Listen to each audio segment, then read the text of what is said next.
Humanisme dan reformasi. Sebagai pengantar, kata humanisme di abad ke-20 digunakan dalam artian suatu falsafah anti-agama yang fokusnya pada manusia dan mengesampingkan Allah. Tetapi pada abad ke-16, orang-orang humanis lebih memperhatikan pembaharuan gereja ketimbang menghancurkannya. Pembahasan yang pertama, konsep Renaissance.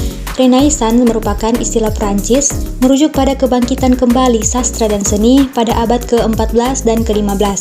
Seorang tokoh bernama Jacob mengemukakan bahwa Renaissance melahirkan era modern yang dimana dari era inilah umat manusia untuk pertama kalinya mulai berpikir tentang diri mereka sebagai individu-individu. Di negara Italia pada umumnya atau Florence pada khususnya menjadi tempat kelahiran gerakan ini dalam sejarah ide-ide. Ada beberapa faktor yang mempengaruhi hal tersebut. Faktor yang pertama, Italia masih memiliki sisa-sisa kejayaan masa lampau, baik yang kelihatan maupun yang tidak kelihatan. Yang kedua, teologi skolastik. Jadi, terdapat kekosongan intelektual di Italia selama abad ke-14 dan humanisme Renaissance lah yang mengisi kekosongan ini. Yang ketiga, kestabilan politik di Florence bergantung pada pemeliharaan akan pemerintahan republiknya atau berbalik ke penelitian Republik Roma yang cakupannya kesusastraan dan kebudayaan sebagai model untuk Florence. Yang keempat, kemakmuran ekonomis dari Florence menciptakan waktu luang, dengan demikian menciptakan pula tuntutan akan kesusastraan dan kebudayaannya.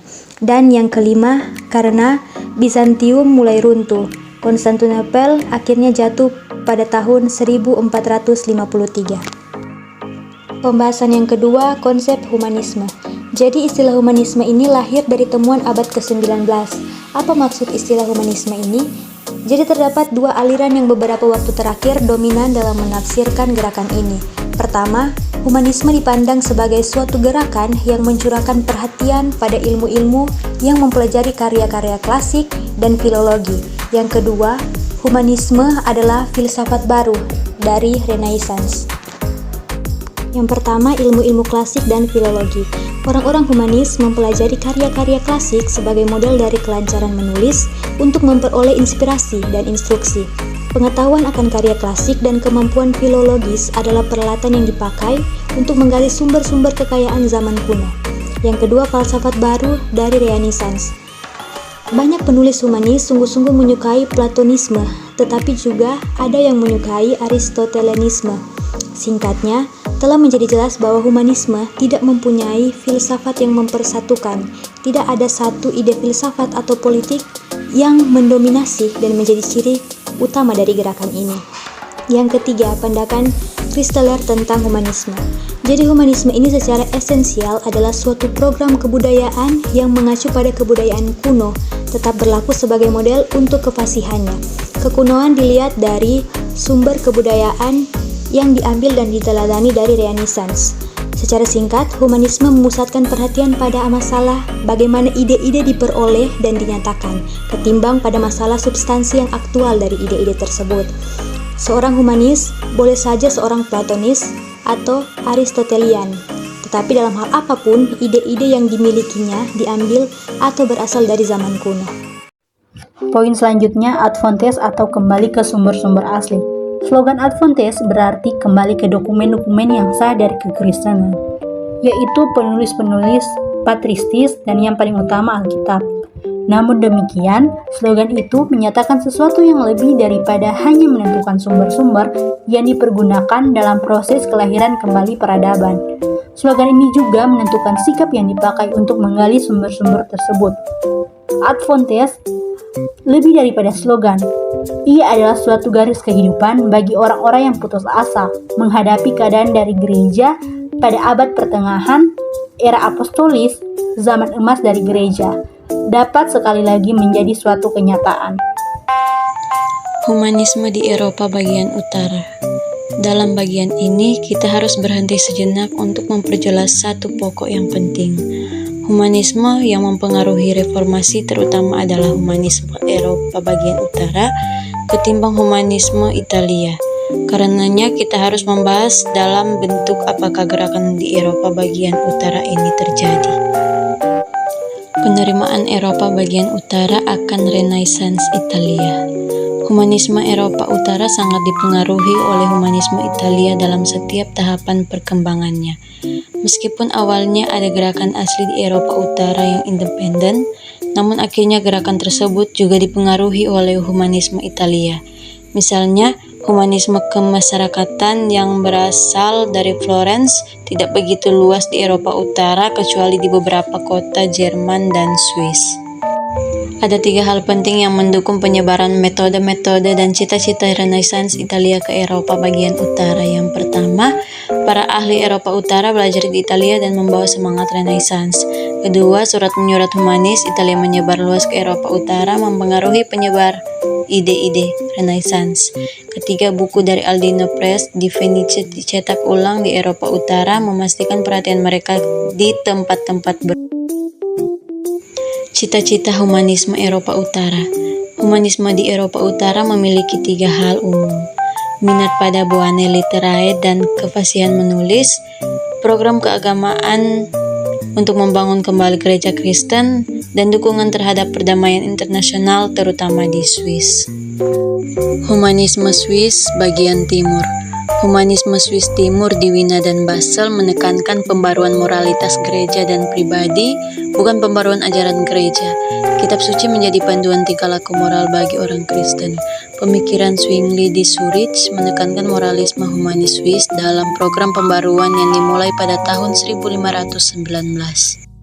Humanisme legal Prancis. Pembaruan hukum di Prancis pada awal abad ke-16 didorong oleh kerajaan untuk modernisasi dan sentralisasi administrasi.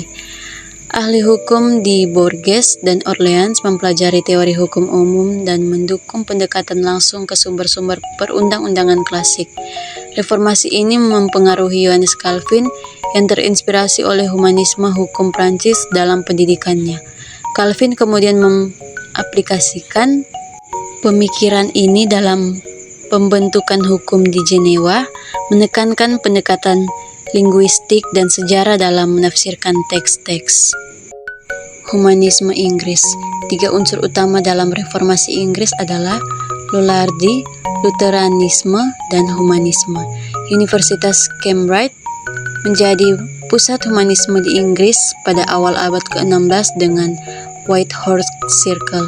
Sebagai tempat diskusi tulisan-tulisan Martin Luther, Universitas Cambridge mengangkat orang-orang Italia sebagai dosen pada tahun 1511. Erasmus, seorang penulis humanis terkenal dari Belanda, ditunjuk sebagai pengajar dalam bidang teologi. Erasmus dari Rotterdam. Erasmus adalah tokoh penting dalam reformasi. Karyanya yang paling berpengaruh beredar di Eropa selama dekade-dekade pertama abad ke-16, yaitu Ingredients Militiae Christiani atau Handbook of the Christian Soldier. Karyanya ini membimbing orang-orang awam ke dalam kitab suci. Ada beberapa ciri utama dari buku Ingredients ini, yaitu 1. Erasmus memahami akan vitalitas masa depan dari kekristenan yang terletak pada kaum awam, bukan rohaniawan. Rohaniawan sebagai pendidik yang berfungsi mengarahkan kaum awam agar mencapai pengertian yang sama dengan mereka. Kedua, Erasmus menekankan pemahaman akan kekristenan yang tidak merujuk pada gereja, ibadahnya, imamnya, atau lembaganya. Menurut Erasmus, orang tidak perlu mengaku dosa kepada imam. Sebaliknya, seseorang secara langsung mengaku dosanya kepada Allah. Ia juga mengabaikan pandangan bahwa kehidupan yang saleh, seperti biarawan atau biarawati, adalah bentuk tertinggi kehidupan Kristiani. Namun, Erasmus mendapat hambatan, yaitu suatu kebutuhan untuk dapat mempelajari Perjanjian Baru dalam bahasa aslinya, dan pada saat itu tidak ada satupun dari antaranya yang mempelajari teks Yunani dari Perjanjian Baru. Oleh karena itu, Erasmus menerbitkan penemuan catatan-catatan dari Lorenz Valla abad ke-15 mengenai teks bahasa Yunani Perjanjian Baru. Erasmus juga menerbitkan Perjanjian Baru bahasa Yunani, Novum Instrumentum Omne. Menurut Erasmus, terjemahan Latin Vulgata oleh abad pertengahan tidak akurat dalam memahami pernikahan dan penyesalan sebagai sakramen. Dalam bahasa Yunani, kata mysterion berarti misteri, bukan sakramen. Erasmus juga menekankan pandangan abad pertengahan tentang Maria Ibu Yesus sebagai waduk yang berisi anugerah. Tetapi dalam Fala, kata Yunaninya seorang yang memperoleh kemurahan. Maka dari itu, hilangnya kepercayaan terhadap Vulgata, terjemahan Latin.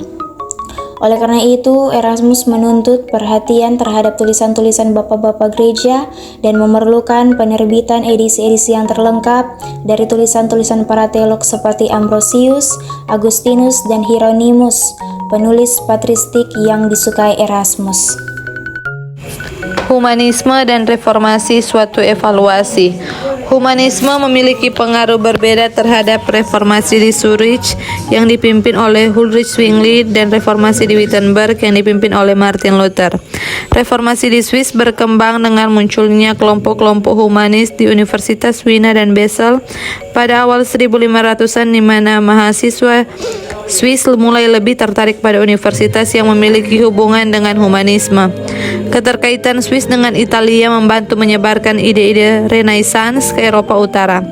Ulrich Zwingli, tokoh utama reformasi Swiss, dipengaruhi oleh humanisme, terutama oleh Erasmus, dan mulai merumuskan reformasi di Zurich berdasarkan prinsip-prinsip humanis setelah bertemu dengan Erasmus di Basel pada tahun 1516. Pengaruh Erasmus atas Zwingli tampak nyata dalam hal-hal berikut ini. 1. Agama dilihat sebagai suatu masalah spiritual dan batinia. 2. Penekanan yang sangat penting dikenakan untuk regenerasi atau kelahiran kembali dan pembaruan dalam bidang moral dan etika. 3. Relevansi Yesus Kristus bagi orang Kristen terutama adalah sebagai teladan dalam bidang moral. 4. Bapak-bapak gereja dari gereja purba tertentu dipilih sebagai tokoh yang sangat penting. Erasmus dan Zwingli menganggap Hieronymus dan Origenes sebagai tokoh penting. 5. Reformasi lebih banyak menyangkut kehidupan dan moral gereja daripada ajarannya. 6. Reformasi dipandang sebagai suatu proses pedagogis atau edukasional atau pendidikan. Humanisme dan reformasi Wittenberg. Meskipun humanisme berpengaruh di Jerman pada awal 1500-an, dampaknya pada Martin Luther terbatas. Luther sebagai teolog akademis menolak teologi skolastik dan lebih fokus pada pembaruan ajaran gereja berdasarkan kitab suci. Berbeda dengan Zwingli yang fokus pada reformasi moral, Luther menggunakan kitab suci dan tulisan bapak-bapak gereja, terutama Agustinus, yang disediakan oleh editor humanis, melihatnya sebagai anugerah dari Tuhan. Meskipun ada kemiripan dengan kaum humanis, terutama setelah debat Leipzig pada 1515, Luther hanya memanfaatkan metode mereka tanpa terikat pada pandangan filosofis humanisme. Ketegangan-ketegangan antara reformasi dan humanisme. Sikap terhadap teologi skolastik. Humanis menolak skolastik karena pernyataannya yang tidak dapat dimengerti dan kaku, di mana mereka mengingini suatu teologi yang lebih sederhana dan mudah dipahami. Hal ini sama dengan pembaru dari Swiss. Namun, berbeda dengan pembaru dari Wittenberg, khususnya Luther dan Karlstadt. Penolakan mereka terhadap skolastik didasarkan atas keyakinan mereka bahwa teologi itu secara fundamental adalah keliru. Kedua, sikap terhadap kitab suci. Humanis menekankan kewibawaan Alkitab pada kesederhanaan dan kekunoannya, sementara pembaru Swiss dan Wittenberg mendasarkan pada konsep firman Allah, dengan Alkitab dianggap sebagai perintah dan janji Allah yang mengatasi dokumen buatan manusia. Prinsip sola scriptura menyatakan bahwa hanya oleh kitab suci yang diperlukan untuk menentukan iman dan praktik Kristen. Pembaru Swiss lebih menekankan Alkitab sebagai panduan moral, sedangkan pembaru Wittenberg melihatnya sebagai catatan janji keselamatan melalui anugerah Allah. Ketiga, sikap terhadap Bapak Gereja. Kaum humanis menganggap tulisan-tulisan dari periode patristik sebagai bentuk kekristenan yang sederhana dan berwibawa. Menilai para bapak gereja dengan kriteria kekunoan dan kefasihan. Erasmus misalnya memilih Origenes dan Hieronymus, sebaliknya pembaru Wittenberg seperti Luther dan Karlstadt lebih fokus pada kriteria teologis, di mana mereka memilih Agustinus sebagai tokoh utama dan curiga terhadap Origenes. Keempat, sikap terhadap pendidikan. Humanisme pada dasarnya adalah suatu gerakan pendidikan dan kebudayaan yang berdasarkan akan pembaruan ilmu sastra. Para reformator menaruh minat terhadap ide-ide keagamaan yang diajarkan dengan memandang metode pendidikan sebagai cara untuk mencapai tujuan itu. Sedangkan pendidikan profesional humanis menaruh minat pada perkembangan teknik-teknik pendidikan daripada ide-ide yang diajarkan. Kelima, sikap terhadap retorika. Humanisme menaruh minat pada kefasihan, baik dalam tulisan dan lisan. Retorika dengan demikian dapat dipelajari sebagai sarana untuk mencapai tujuan. Para reformator, baik di Jerman dan Swiss, menaruh minat pada masalah akan paham-paham keagamaan mereka melalui tulisan dan juga melalui lisan. Karena hal tersebut, retorika adalah suatu sarana untuk mencapai tujuan dalam menyebarkan ide-ide reformasi.